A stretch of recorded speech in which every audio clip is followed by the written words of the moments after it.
misy eo amin'ny 7 arivo eo amin'ny fiteny eto an-tany. Ny tsirairay avy dia mila mamaky sy mahazo ny teny amin'ny fiteniny. Tsika ao anatin'ny tanjona 7 lavitra izy dia fa manana ireo fitenin'ireo afaka tratrarintsika sady aingana io tanjona io. Ity taon'ity ho ataontsika daholo ireo fitenin'ireo.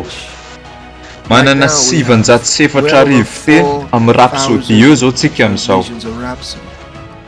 Amin'ny 2022 dia ho ataontsika daholo amin'ny fiteny rehetra ka mifinoana. Zay le izy. Dao hiaraka aminay hitory ny tany manontolo tsy andika ny Rhapsody amin'ny fiteny rehetra.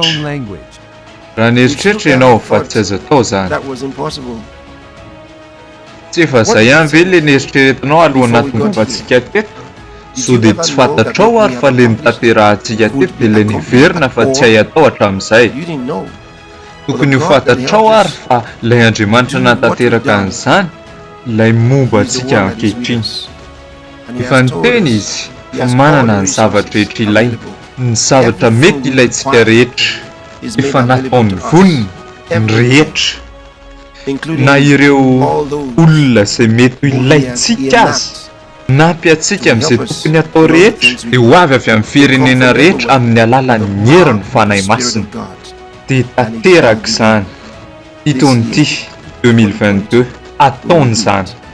Afaka manohana teny ianao androany na mandray anjara amin'ny vondrona mpandika teny maneran-tany. Eo amin'ny fitilavitrisa olona mila miaina ilay fitiavana tsara tarehan'Andriamanitra amin'ny famakiana ny Rhapsody amin'ny fiteniny. Raha mila fanazavana fanampy ianao atsoa reto laharan-taribia reto na ihany koa tsy idino ny pejinay hanavahan'Andriamanitra.org.